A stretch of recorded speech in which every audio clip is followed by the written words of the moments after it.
Bueno, pero esto es como una introducción porque vamos a ver bastantes misterios de la Biblia en esta tarde acerca del hombre y de la mujer y del matrimonio.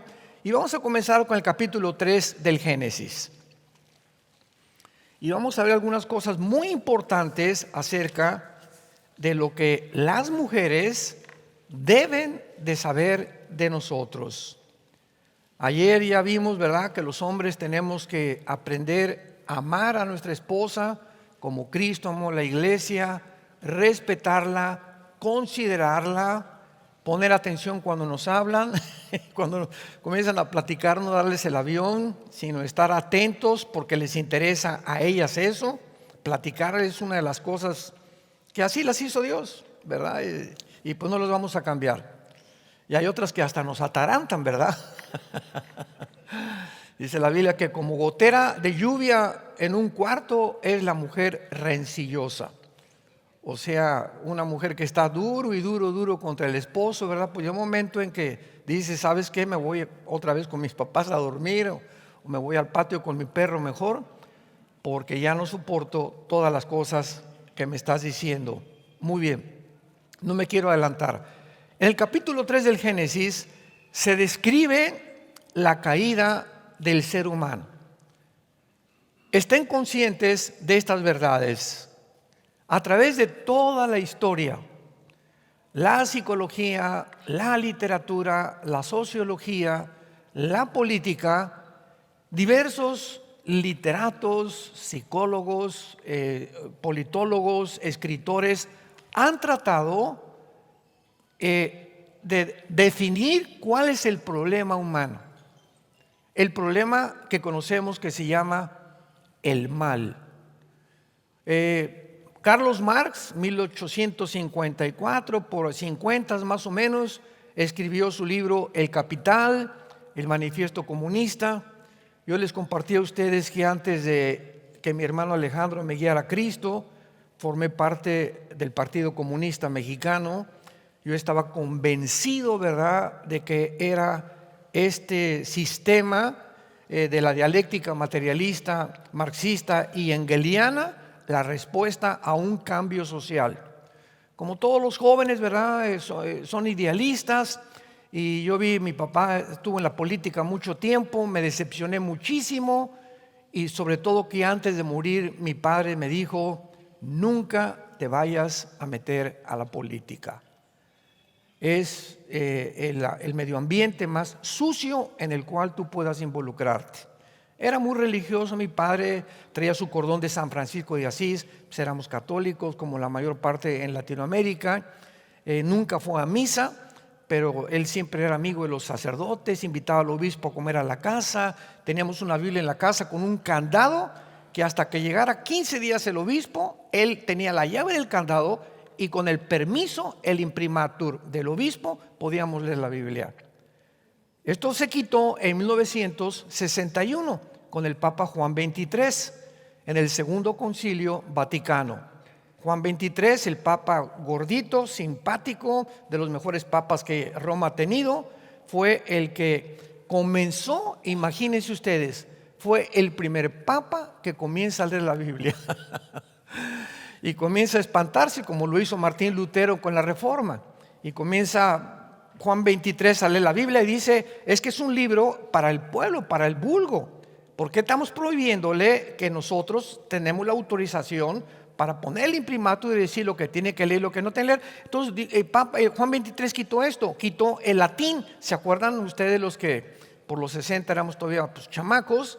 Pero el latín era el idioma que cuando entraba el cura a la famosa misa, comenzaba, ¿verdad?, en latín, y como decía en latín, todavía me acuerdo porque yo era acólito, ya los acólitos no existen, introibo al altare Dei a Dion qualifica juventudes meam.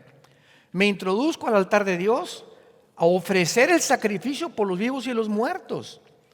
O sea, el cura que entra a ofrecer el sacrificio de Cristo se brincó la cruz. La Biblia dice que por un solo sacrificio Dios nos hizo perfectos. Y Roma continúa sacrificando a Cristo y entregándonos a Cristo a través de la comunión famosa. o la transustanciación, donde la hostia se convierte en ese momento misteriosamente, de acuerdo al invento de ellos, en el cuerpo y la sangre de Cristo. Y cuando tú recibes la hostia, recibes a Cristo, y de lunes a viernes se te sale a Cristo y lo vuelves a recibir el domingo. Bueno, hay tantas cosas, ¿verdad? Y tantas equivocaciones en las que caemos por la falta de información. Mi pueblo pereció porque le faltó conocimiento. Y cuando conozcas la verdad te hará libre. Y eso es lo que nos hace libre, conocer las Sagradas Escrituras. Entonces, en el capítulo 3 del Génesis se describe la caída, que Marx describió que el problema del hombre era la lucha de clases. Si la clase del proletariado alcanza a la clase burguesa, a los ricos, etcétera, etcétera, y los desbanca, el proletariado, los pobres, toman a los ricos. Fue lo que pasó con la Revolución Francesa con Robespierre, fue lo que pasó con la Revolución cuando quitaron a todos los zares. Nicolás II fue el segundo en 1917, la Revolución bolchevique. Todas las revoluciones han tenido ese sueño. Quitemos a los que están ahí, son los culpables de la pobreza y la injusticia, sin darnos cuenta, por desconocer la Biblia, que los que siguen cometen el mismo error.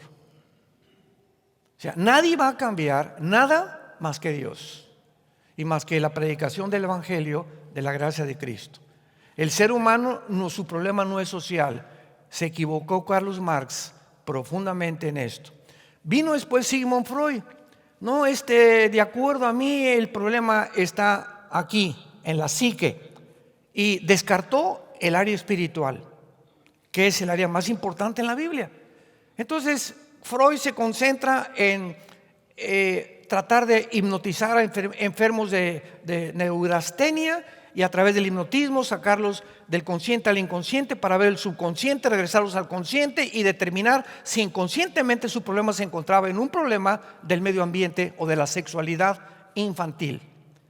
Pues se equivocó también Sigmund Freud, porque el problema no es el problema mental, es mucho más profundo de lo que nos imaginamos.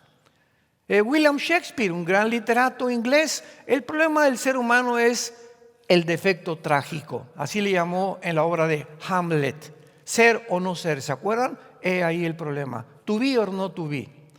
Entonces, venimos a la Biblia y la Biblia nos dice que el problema del ser humano no es de conducta, la conducta es el resultado del problema del ser humano, pero el problema del ser humano, la Biblia le llama el pecado.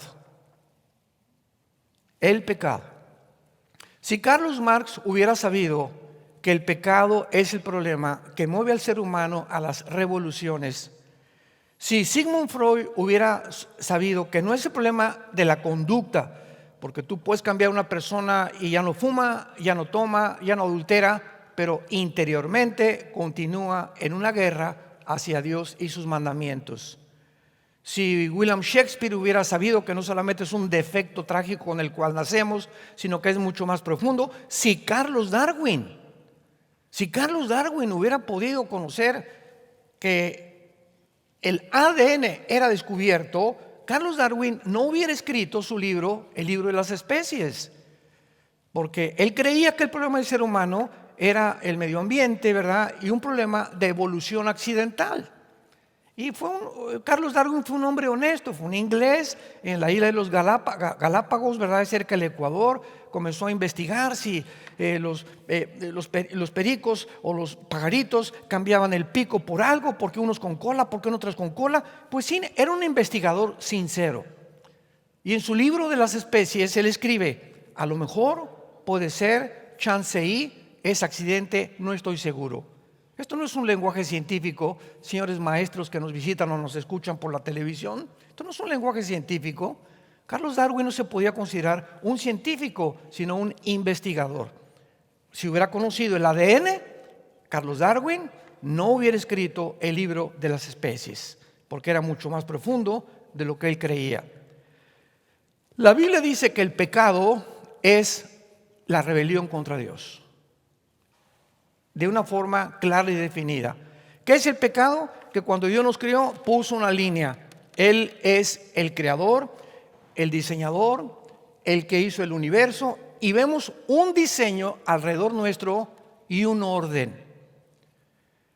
El ser humano es colocado bajo un medio ambiente propicio para vivir.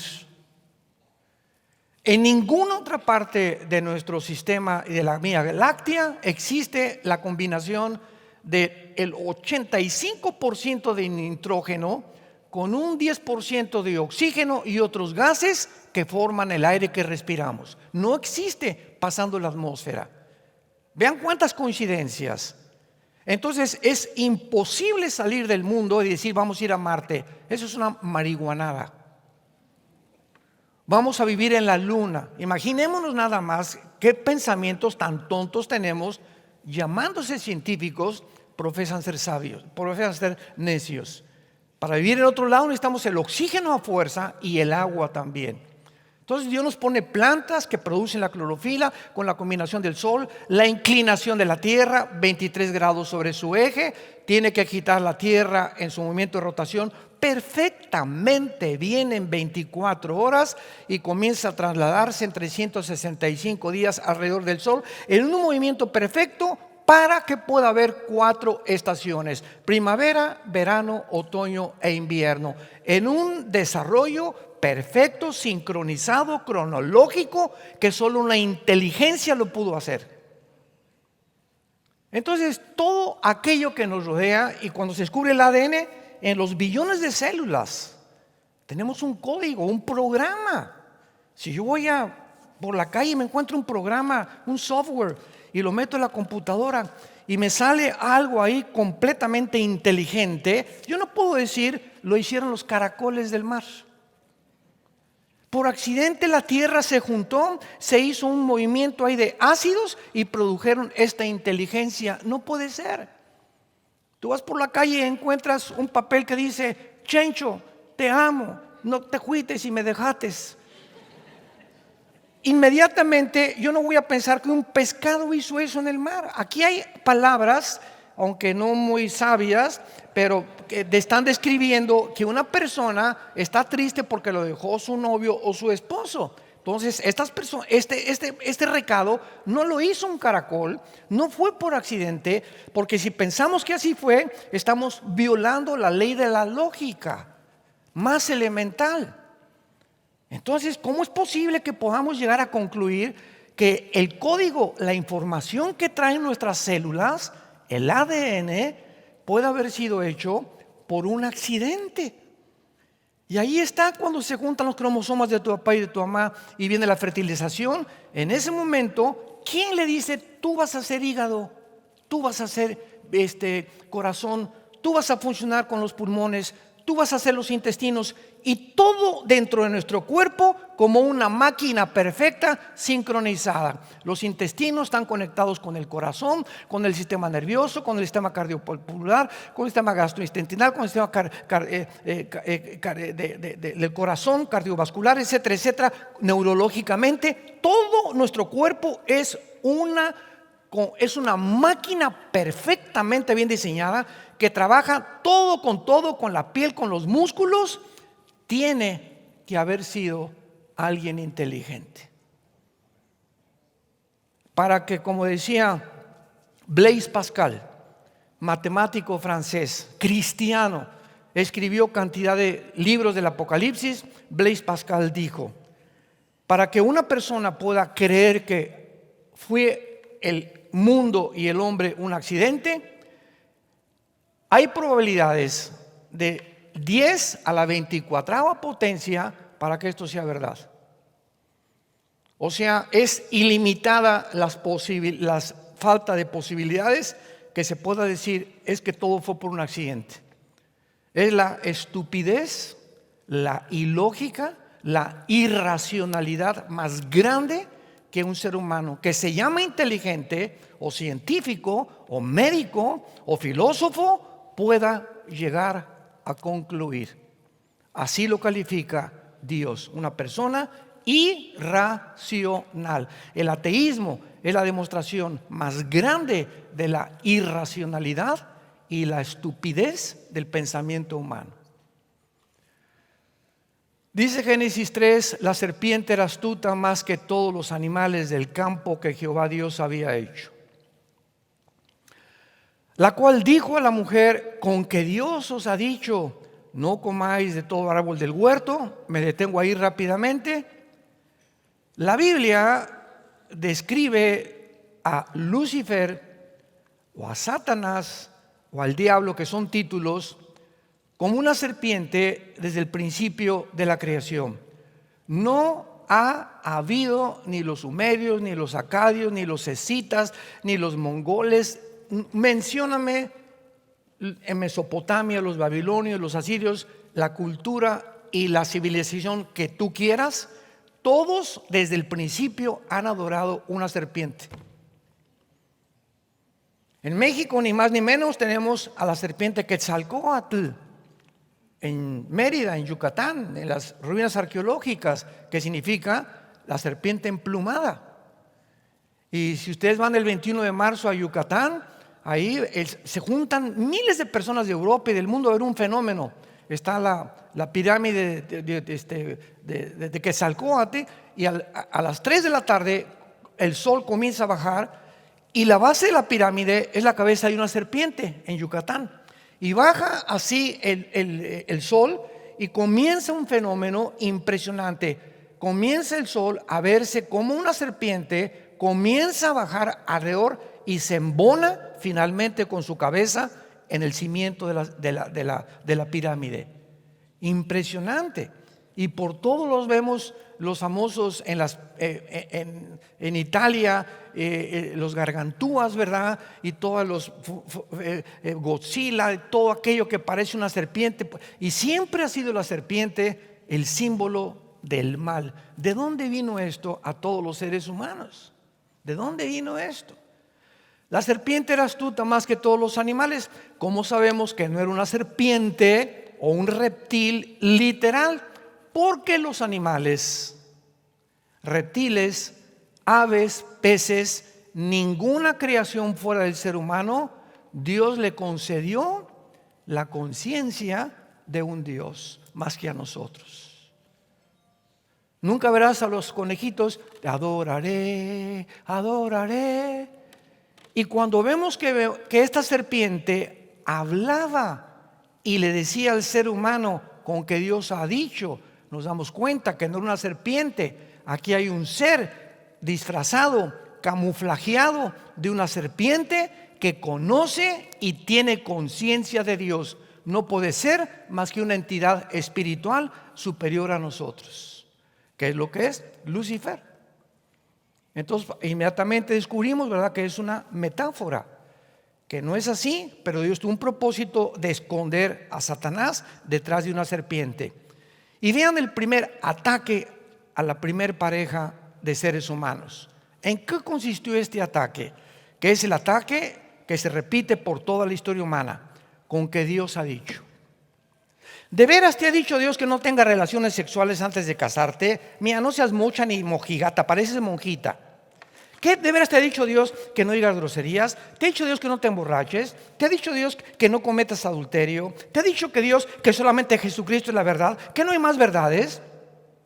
¿Que a Jesucristo no fue completamente radical a decir: yo soy el camino, la verdad y la vida? ¿Y qué de Buda? ¿Y qué de Mahatma Gandhi? ¿Y qué de todos los Mahoma y de todos los líderes religiosos? ¿Por qué se adjudican ustedes que Jesús es la excepción de todos? Porque así lo dice la Biblia. Y simplemente, no nada más porque la dice la Biblia, sino porque lo demostró al resucitar a los 3 días de los muertos. Con que Dios ha dicho. El ataque es: ¿de veras eres salvo? Anoche vino un muchacho y me dice: tengo un problema, ¿cómo puedo saber que soy salvo? Porque la Biblia lo dice. 1 Juan 5, el que tiene al Hijo tiene la vida. ¿Crees lo que Dios dice? ¿Por qué se llama la palabra de Dios? Porque Dios está diciendo que si tú crees en Él, tú tienes la vida eterna. Y no importa tus emociones, tus sentimientos, no les hagas caso. Son ataques mentales del enemigo. Dios dice que soy salvo y que soy del Señor. Te confieso y te doy las gracias, porque aunque aquí me dice algo que no lo soy o me hace dudar, creo lo que tú dices primero. Con que Dios os ha dicho. ¿De veras Dios les ha dicho que el ser humano es la creación de Dios? Bueno, Elon Musk el que quiere comprar el Twitter y el del programa X, es Zuckerberg, Mark Zuckerberg, el fundador de YouTube, que acaba de decir que va a ser el programa Metaversa, un mundo virtual que te pones un casco y puedes ver mujeres desnudas, o te imaginas que eres el hombre araña y te conviertes en hombre araña. Un mundo fantástico. Más de lo loco que estamos, más locos nos van a volver todavía, sacándonos de la realidad. ¿Qué es la realidad? Tener los pies en la cabeza. Yo soy, pienso, luego existo, luego vivo tiene un propósito, este propósito tiene que venir de Dios. Es imposible que yo me haya hecho a mí mismo, tiene que haber una fuerza superior a mí. ¿Quién es? La Biblia dice, Dios el Padre, Dios el Hijo y el Espíritu de Dios. Y comienzas a encontrar tu camino, porque hay muchos caminos que parecen derechos, pero su fin es camino de muerte. Hemos llegado al siglo XXI, donde estos hombres están diciendo que van a fabricar, escúchame muy bien, una raza superior a la que Dios creó, un hombre mejorado. Musk, Zuckerberg, Bill Gates, Klaus Schwab, todos estos hombres, George Soros, los Rockefeller, están pensando en un programa que se llama el transhumanismo. Fabricar a través de la tecnología moderna y del conocimiento que tenemos y el dinero que tienen ellos, fabricar un ser humano, como dijo Elon Musk, también el dueño de Tesla, fábrica de coches, dice que él va a hacer un chip que se va a meter intravenoso, que va a llegar al cerebro y que nos va a quitar la amargura, el odio, los celos, la envidia, etcétera, etcétera. Y nos va a convertir en mejores seres humanos que los que Dios nos creó. Más soberbia no puede haber. Llegar el momento que le creyeron a la serpiente hace 6,000 años, serán como dioses. Y así acabó la humanidad.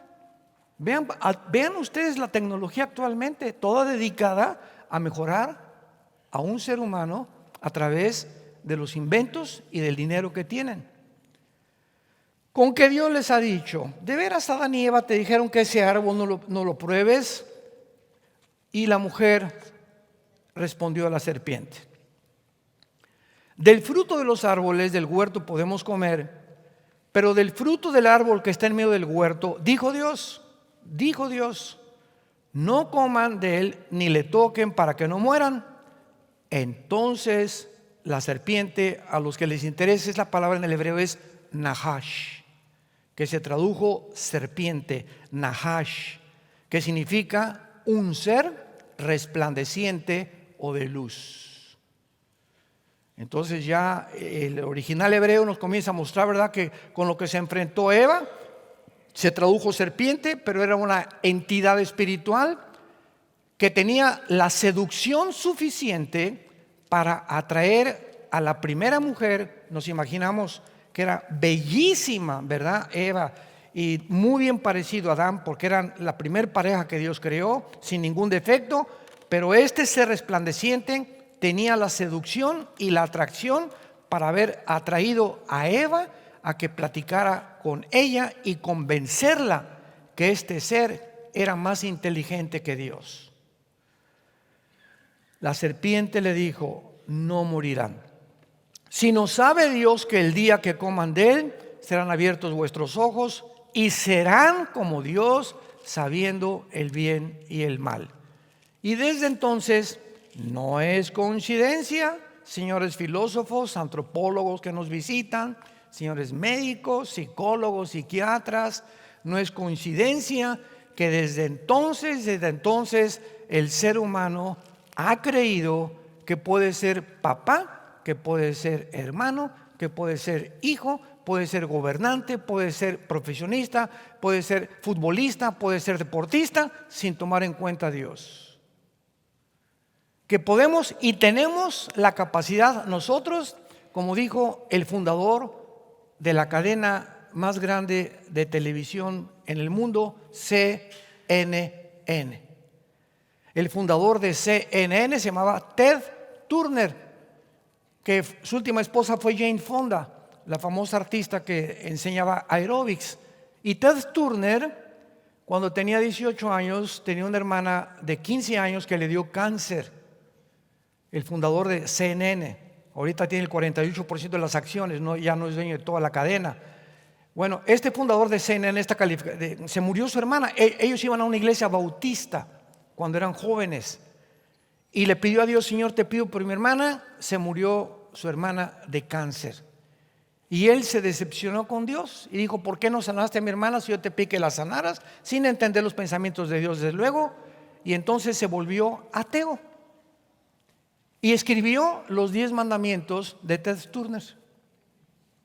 Háganme ustedes el favor. Los 10 mandamientos de Ted Turner, porque él se encaprichó y se enojó contra Dios, contra su creador, y dijo: ¿sabes una cosa? Ahora yo voy a determinar qué es bueno y qué es malo. Tú no me tienes que poner las reglas. Tú no tienes que haberme dejado un mapa, ni un Waze, ni un GPS, ni nada para que yo pueda realmente basar mi conducta, mi ética, mi dirección, mi educación, qué es un matrimonio, cuáles son las obligaciones del esposo con la esposa, cómo debo trabajar, cómo debo administrar mi dinero. No te necesito a ti, yo voy a ser Dios. Ese es lo que es un ateo. Un ateo, por eso les dije que es insostenible filosóficamente, porque cuando me dice yo soy ateo, le pregunto: el momento que tú rechazas al verdadero Dios, te estás haciendo Dios. Entonces, como dice la Biblia, sin Dios teos, ateo, sin Dios. Tú no puedes decirme que eres ateo. ¿Por qué? Porque tú eres Dios. Cuando tú sustituyes a otro Dios por tu Dios que eres tú, estás negando que eres ateo. Tú eres Dios. Entonces no eres ateo, tú eres Dios para ti mismo.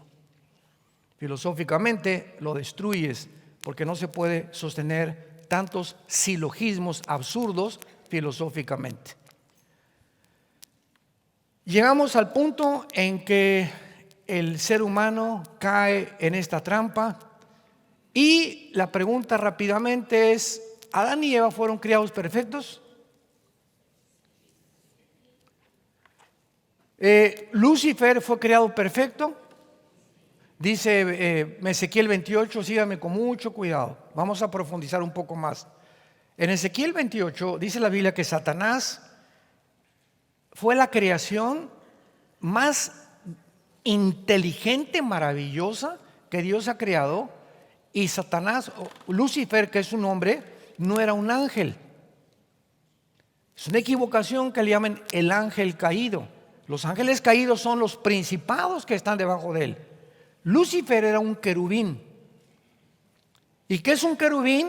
En la Biblia, cuando diseñaron el arca, en el propiciatorio, Dios le dijo a Moisés: labren de oro de una sola pieza 2 querubines. Y la Biblia los retrata con alas a los querubines.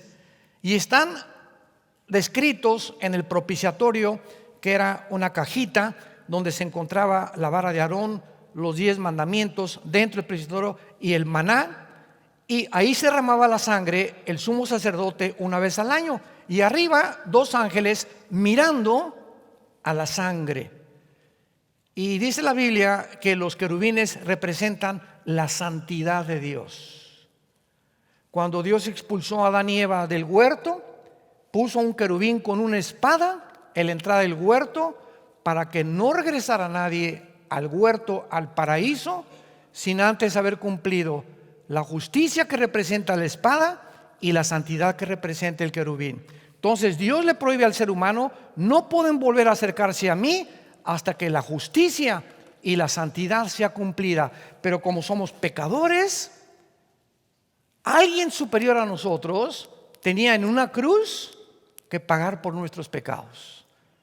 No podía ningún papa, no podía Abraham, ni Isaac, ni Jacob, ni la Madre Teresa. Ningún ser humano era digno de en una cruz morir por nosotros, porque nosotros no podemos perdonar a nadie eternamente. Es Dios el que perdona los pecados, no el papa, ni el cura, ni el obispo, ni el sacerdote. El perdón viene de allá arriba. Entonces entendemos todo esto, que cuando recibimos a Cristo nos sacaron del huerto del Edén y ya no podíamos entrar a la presencia de Dios. Se pone en medio del huerto del paraíso, que es la presencia de Dios, y de nosotros una cruz. Y esa cruz Dios la levanta y nos dice: las religiones no pueden brincarte la cruz. ¿Qué son las religiones? Inventos filosóficos del ser humano para tratar de otra vez reunirnos con Dios. A través de hincarme, viernes primero, no comer carne durante los viernes primero, a través de beneficios, a través de limosnas, a través de ceremonias litúrgicas, obras, sacrificios. Mira, Señor, voy a ayunar 5 meses para que sanes a mi hijo, o me voy a ir de rodillas hasta la villa para que, mírame, Señor, ya me viste, Señor, mira nomás toda la sangre que me sale, ahora sí me cumples mi deseo. A través de tantas cosas buscamos el favor de Dios. Salvajes como no salvajes, los aztecas entregaban a sus hijos o a la gente y les sacaban el corazón. ¿A quién? A los dioses. ¿Quién puso esa eternidad y esa necesidad? Que necesitamos de alguna manera complacer a alguien que no conocemos, porque dice que Eclesiastés 3:11, Dios puso la eternidad en tu vida. Y no ha habido una cultura, no ha habido una tribu, jamás en una civilización que no siente ese deseo de poder a través de una piedra, una luna, un sol, adorar algo o alguien. Dios pone una cruz y entonces nos dice Dios, no tienes que hacer nada. Él, mi hijo, hizo todo lo que tú no puedes hacer. Él muere por ti y ahora lo que yo quería poner sobre ti, los pecados y condenarte en el infierno, los pongo sobre mi hijo Jesucristo. El que no conoció pecado por nosotros se hace pecado. Jesús, Dios mismo permite el mal y Dios mismo nos da la medicina y Dios mismo se hace la persona que lleva la culpa en lugar de nosotros.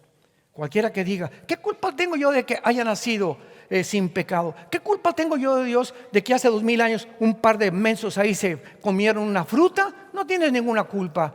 Tu problema no es ese, tu problema es que no te quieres curar. No quieres aceptar la medicina de Dios. Ese es tu problema.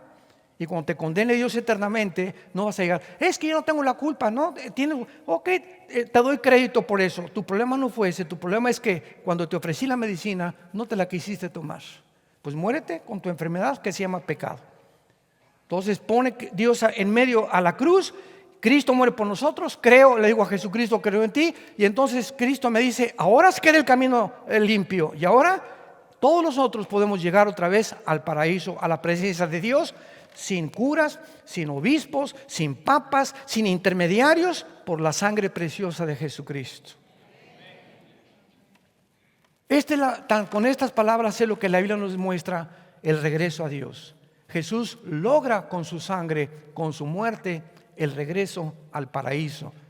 Y estamos ya en el paraíso espiritualmente, porque dice Efesios 2, 4 y 5 que ya estamos sentados con Dios en las alturas, reinando con Cristo espiritualmente, aunque este reino físico no tarda en bajar para todos nosotros en este mundo. ¿Qué fue el efecto del pecado inmediatamente en el ser humano, en el hombre y la mujer? Versículo 6, Génesis 3.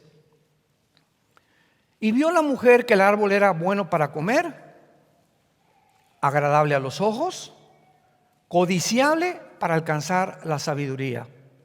Y tomó de su fruto y comió, dio a su marido, el cual comió así como ella. Pregunta, ¿quién pecó primero, Adán o Eva?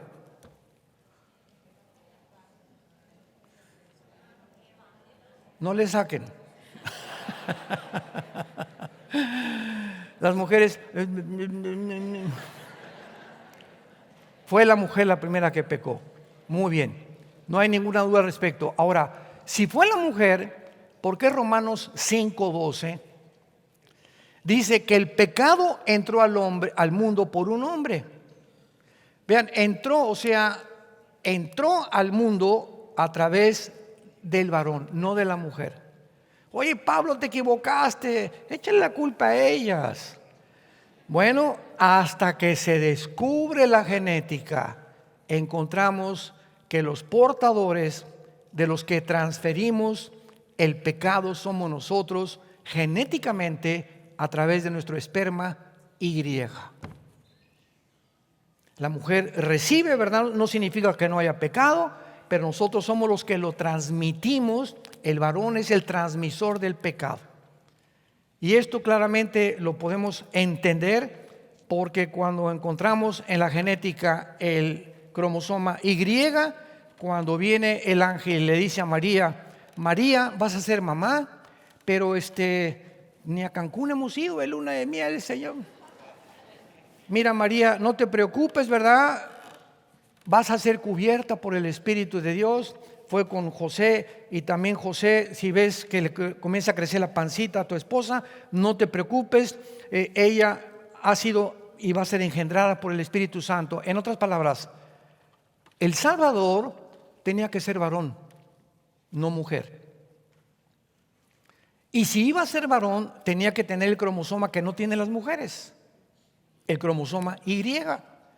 Entonces, José no puede meterse con María, porque al ser el transmisor del pecado, hubiera nacido el Salvador con pecado. ¿Cómo entendemos todo, verdad? Hace 2000 años la genética no se descubría. Y ahora entendemos por qué José no se podía meter con María. Porque el cromosoma Y, que es el que determina el sexo o el género masculino, no podía estar en una mujer y contaminarla él con el pecado. Entonces Dios pone en María el cromosoma Y, un cromosoma que no venía contaminado por el pecado. Y ya vemos cómo se mezcla la sangre de Cristo, purifica la sangre de María, y el santo ser que nace, Jesucristo, nace sin pecado, sin la maldición, sin el veneno con el cual todos heredamos desde Adán y desde Eva, que Shakespeare le llamó el defecto trágico, la lucha de clases, el medio ambiente, la sexualidad. La Biblia le llama el pecado. Entonces fueron abiertos los ojos. Acuérdense que antes del pecado estaban Adán y Eva desnudos. Y desde Adán y Eva, ¿qué hacemos? ¿Verdad? ¿De dónde viene esta vergüenza?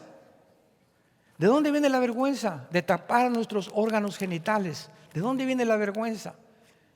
Adán y Eva estaban, acuérdense el último cuadro que vimos ayer, estaban ambos desnudos y no se avergonzaban. Entra el pecado, lo primero que hacen es cortar una hoja de un árbol, de una higuera, que es una higuera la que cortaron, y se tapan ellos. Y dice la Biblia, conocieron que estaban desnudos. O sea, la vergüenza entra a la raza humana y se cosieron hojas de higuera y se hicieron delantales. Y oyeron la voz de Dios que se paseaba por el huerto, y el hombre y la mujer se escondieron. Número uno, adquirimos conciencia de la vergüenza y del pecado, que algo está mal en nosotros, por lo cual tenemos que cubrirnos. ¿Por qué cubrirnos, verdad? Digo, nos conocemos todos qué es lo que tenemos, pero ¿por qué los órganos sexuales se convierten en vergüenza de ahí en adelante para la raza humana? Y nos tapamos todos de alguna manera. Número dos, se escondieron porque estaban desnudos y se hicieron delantales, porque estaban en la presencia de Jehová. Desde entonces, la segunda consecuencia es que el mundo vive escondido de Dios. No quiero saber nada. Estamos como en una cueva. ¿Se acuerdan ustedes de los chilenos que fueron, que cayeron bajo tierra, una mina, y quedaron atrapados? ¿Se acuerdan? Hay una película de ellos que estaban en oscuridad. ¿Saben ustedes que después de 15 días, 20 días de estar en la oscuridad, si entra un rayo de luz de repente a la cueva y tú haces esto y lo ves, te quedas ciego? Porque has estado tanto tiempo en la oscuridad que la luz es demasiado fuerte para que tú te adaptes inmediatamente de ella. Así es el mundo espiritual. Antes de que fueras cristiano, vivíamos un mundo de puras tinieblas, y cuando venimos a la Biblia, comienza la luz a entrar poco a poquito entre nosotros, y Dios no te puede revelar todas las respuestas. ¿Por qué esto? ¿Por qué el mal? ¿Por qué Dios hace estas cosas? Porque te quedarías ciego. O sea, no entenderías por tu baja limitación intelectual con la cual nacimos. Si un niño entra a una clase de japonés, ¿cómo se dice? Quiero ir a su hotel en japonés. Mira, niño, comienza con el abecedario. Ese signo es la A, ese es la B, ese es la C. Y conforme vas aprendiendo las letras en japonés, vas aprendiendo el idioma. Todo es progresivo en la vida. Imagínese un niño con Einstein. Maestro Einstein, de 6 años, ¿qué significa E igual a N al cuadrado? ¿Verdad? Mira, es energía. La energía es igual a la masa por la velocidad de la luz al cuadrado. ¿Y qué es eso? Aunque te lo explique, no lo entiendes. Vas a aprender primero a sumar, a restar, a hacer quebrados, raíz cuadrada, álgebra, cálculo diferencial, y mientras vas creciendo en el mundo de las matemáticas, vas entendiendo. No puedo explicarte porque aunque te lo explique, no lo vas a entender. Damas y caballeros, entendamos esto. No quieras comprender todo aquello que quieres entender en tu mente mientras lo que tú sepas no estás obedeciendo. Llegó una vez un maestro, estábamos hace muchos años mi esposo y yo en Ecuador, y me invitó a la Asociación de Psicólogos de Ecuador a dar una conferencia. Me acompañó mi esposa y estábamos ahí en un hotel que rentaron. Eran como 200 psicólogos y psiquiatras. Querían saber qué dice la Biblia sobre la psicología y la psiquiatría. Y me acuerdo que se levantó uno de los maestros o psicólogos y me dijo: ¿por qué esto y aquello? Y le dije: mire, ¿usted ama a su esposa? Y voltea y me dice: ¿esta? Y le dije: mira, por la forma como tú acabas de expresarte acerca de tu esposa, tú quieres entender los pensamientos profundos de Dios sin antes obedecer su voluntad. Y no se puede. Si tú no obedeces primero, que tienes que comenzar con tu esposa y con tus hijos, no esperes más revelación, porque no es tu intelecto el que te va a decir: voy a entender la Biblia. Es la iluminación del Espíritu Santo en los humildes de corazón. No te olvides de este principio. Dios no lo revela a nadie porque a Dios no le interesa que te infle la cabeza con conocimiento. Dios quiere cambiar tu vida interior. Así que si estás esperando respuestas y por aquí y por allá, no las vas a tener. Bienaventurados aquellos, los niños, porque ellos son sabios de corazón. Y Dios le reveló estas cosas a los niños espiritualmente, los que como chiquitos, ¿verdad? Él se la ve y no. ¿Y por qué se la ve? ¿Y por qué se la H? Con ese espíritu de rebelión y de contradicción, Dios no te puede enseñar. Tienes que reconocer que no sabes nada. Yo tengo un PhD y un doctorado en ciencias políticas y soy filósofo y estudié en Harvard, en Princeton y en Yale. No me importa, dice el Espíritu de Dios. Y agarró Dios a 12 pescadores incultos, como dice Cantinflas, desletrados y desleídos. Vengan para acá y les voy a enseñar los misterios más grandes del Espíritu Santo, no de matemática, ni de ciencia, ni de política, los misterios de Dios. Mateo 13, vengan para acá, a ustedes les es dado conocer los misterios del reino de Dios. Y cuando Dios volca completamente toda su sabiduría en 12 hombres desleídos y desletrados que ni en la primaria fueran pescadores, estos hombres con el conocimiento de Dios espiritual se convierten en 12 apóstoles misioneros que transformaron el mundo romano, sin haber ido ni siquiera a la secundaria, porque los pensamientos de Dios son diferentes a nuestros pensamientos. Tenemos que entender esto como parejas, como matrimonios, para transmitirle esto a nuestros hijos, para entender qué es lo más importante de nuestra vida cristiana: conocer a Dios. Esta es la vida eterna. Juan 17:3, que conozcamos a Dios. Dios no le interesa, vuelvo a repetirte, revelarte tantas cosas. Él quiere hacerlo, pero hay una condición. Es imposible entrar a este libro y comenzar a aprender los misterios tan grandes de la mente de Dios que sobrepasa nuestra capacidad intelectual y mental, sin antes humillarnos, sin antes decirle: Señor, no sé nada, vengo como un niño a ser programado. Reconozco que mi programa científico, mi doctorado de Harvard y mis conocimientos, etcétera, etcétera, no me van a ayudar a conocerte a ti. Me hago a un lado y dame el programa tuyo que está aquí. Este es un programa. Comienza a meter tu programa y me quiero desprogramar no que me quite los conocimientos, sino los conceptos que yo tenía, filosóficos, históricos y científicos, que yo creía que era lo que me iba a ayudar. Me saco ese programa y acepto tu programa. Y mientras este programa entra a tu vida, comienzas a desprogramarte, entra la luz, comienzan a salir las tinieblas. Y mientras más tinieblas salen, más claro ves, más correctamente tomas decisiones. Mi esposa, ¿cómo que esta? Eres mi amor, tú eres mi reina. Mis hijos les tengo que dar buen ejemplo, tengo que ser honrado. No voy a buscar ya fama, ni poder, ni dinero, ni prestigio. Ahora quiero conocer a Dios. Y cuando hacemos esto, las demás cosas nos las da por añadidura, porque ese es el Señor.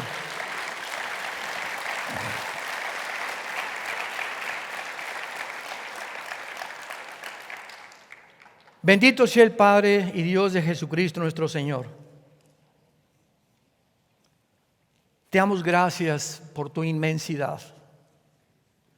¿Qué es el hombre? Escribió David en el Salmo 8. ¿Qué somos para que te hayas fijado en nosotros?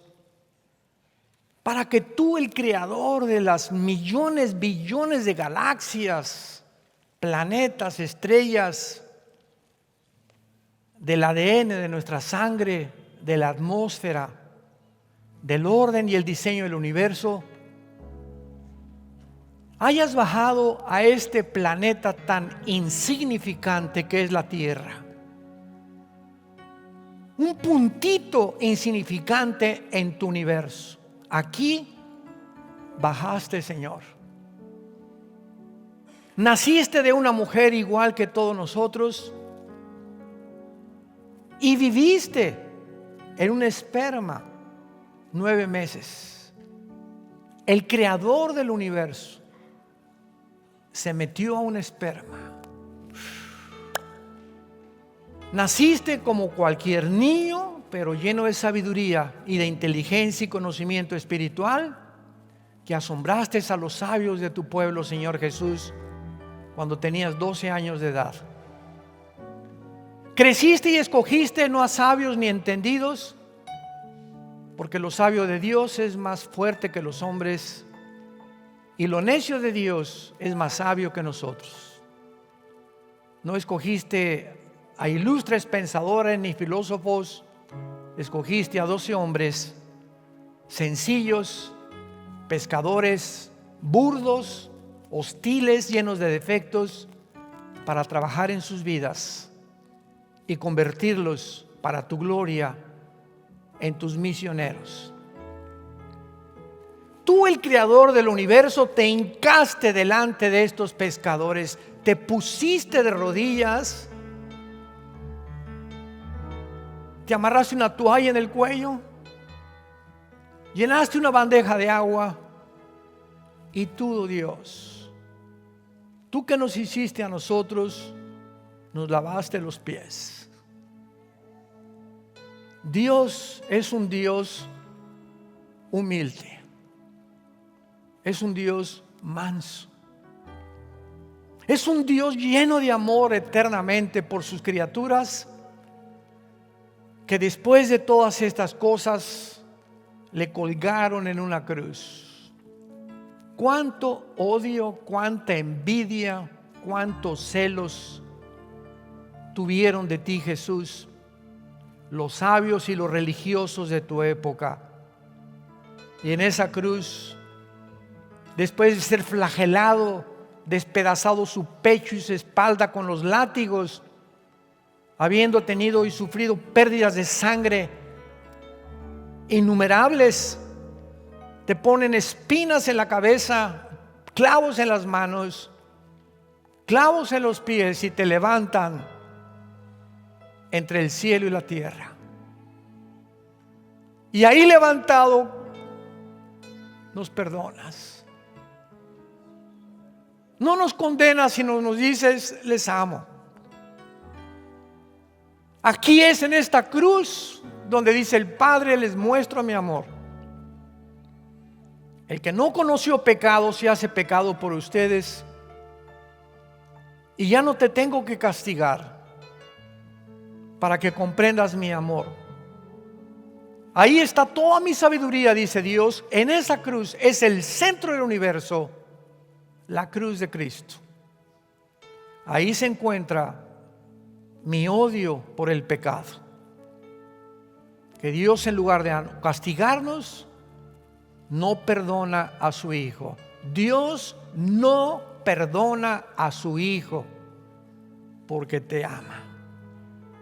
Es más grande su amor en ese momento que Él tuvo que gritar: Dios mío, ¿por qué me has desamparado? Y la respuesta es muy simple: porque tú eres el único medio de llevar la culpa de los seres humanos, y porque no hay ninguna otra manera en que los seres humanos se vuelvan a acercar a mí. Te adoramos, Jesús, Hijo de Dios. Te bendecimos. Gracias por tu amor, tu perdón, porque ya no quieres que vivamos para nosotros mismos, sino ahora que hemos conocido tan grande amor, que la corta vida que nos queda la vivamos para ti, adorándote, sirviéndote, viviendo agradecidos todo lo que nos queda de vida por tan grande amor. Te bendecimos en tu precioso nombre. Amén.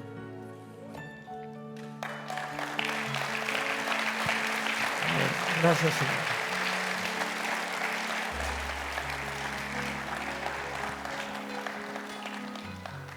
Hay muchos de ustedes tal vez, que vinieron a este seminario porque Dios te quería hablar. Dios quiere cambiar tu vida. No seas rebelde. Ya no sean rebeldes. Dios te ama. Humíllate. Entrégale en este momento tu vida a Jesucristo. Y todos ustedes, los que quieran entregarle su vida a Jesucristo en esta mañana, ahí desde su lugar, levanten su mano. Levanta tu mano. Gracias, mira cuántas personas. Gracias a Dios, gracias, Padre.